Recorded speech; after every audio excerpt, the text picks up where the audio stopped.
Today we will see the speed control of a DC motor. Okay, so we have to control the speed. Speed means we have to control the N here. Okay, this is the basic EMF equation P phi NZ by 68. So here the speed is directly proportional to the back EMF and phi. So we can say that the speed can be controlled or can be changed if we control the back EMF or flux. Okay, again this back EMF or EMF depends on V minus IaRa. This is the basic supply voltage equation of a DC motor.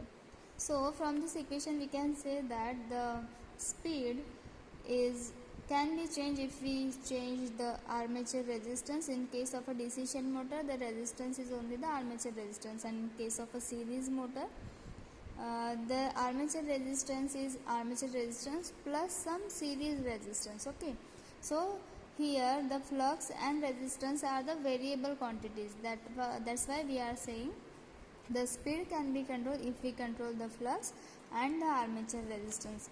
Okay, so depending on this, there are two main types of a speed control method. The first is by varying the flux per pole, that means phi. This is called as a flux control method.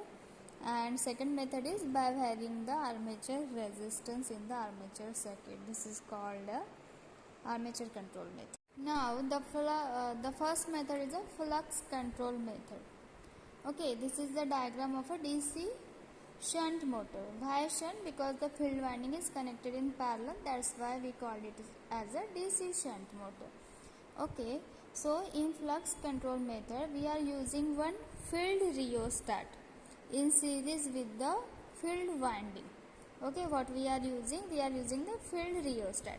Then what is mean by rheostat? Rheostat is nothing but a variable resistance. Okay, what we have to do here? We have to control the flux. क्या करना है? Flux को control करना है. So for flux control, for the control of flux, we are using the field rheostat. The work of a rheostat or resistance is to limit the current, and if this rheostat limits the current, then automatically the flux that is developed here is also controlled. So how this is done? If we control the current by using the field rheostat, then automatically the flux that is developed here is also controlled.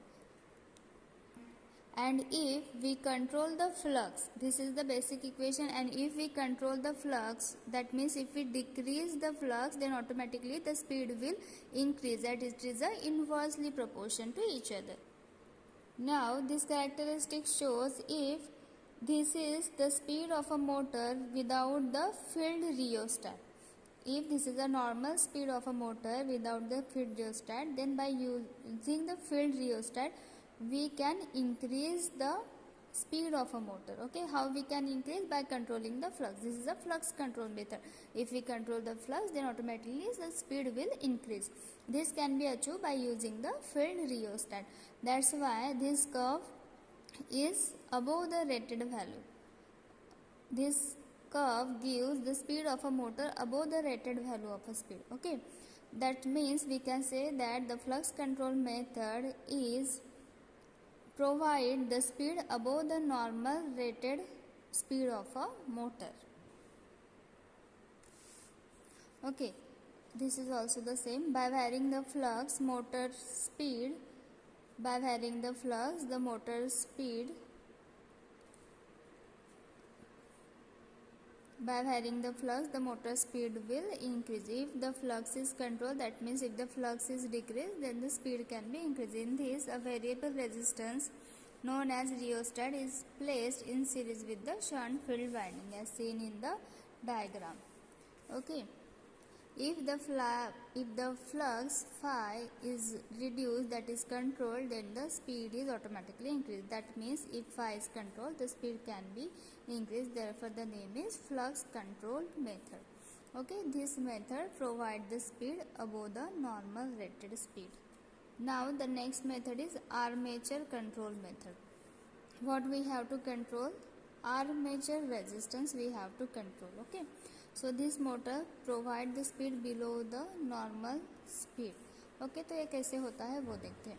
Okay, this is again the DC shunt motor. Here we have to control the armature. That's why we are providing one resistance RC known as a controller resistance in series with the armature circuit.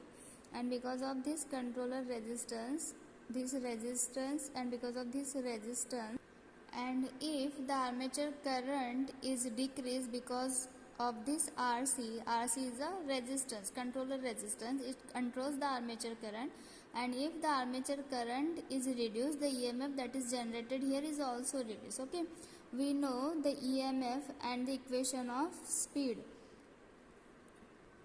So here, if due to the current, if the EMF is decreased, then if the EMF is decreased, the speed also decreases. Okay, so here if the EMF is decreased, the speed also decreases, as it is a directly proportional to each other. That means we can say this method provides the speed below the rated speed of a motor, because here the speed is not increasing, it is decreasing. Okay, so this is also given here. This motor provides the speed below the normal speed if without controller resistance is the normal speed of a motor, and then by using the controller resistance RC, the speed is decreased. That is shown by this graph. Okay,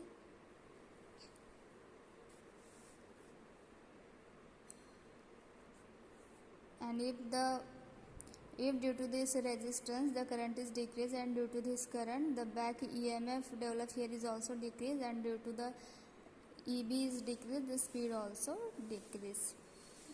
Speed of the motor also decrease. Therefore, it provides the speed below the normal rated speed. Okay, so what we are saying, what we can say, the armature control method gives the speed below the rated speed of a motor, and in a flux control method we are getting the speed above the normal rated speed of a motor. Okay, thank you.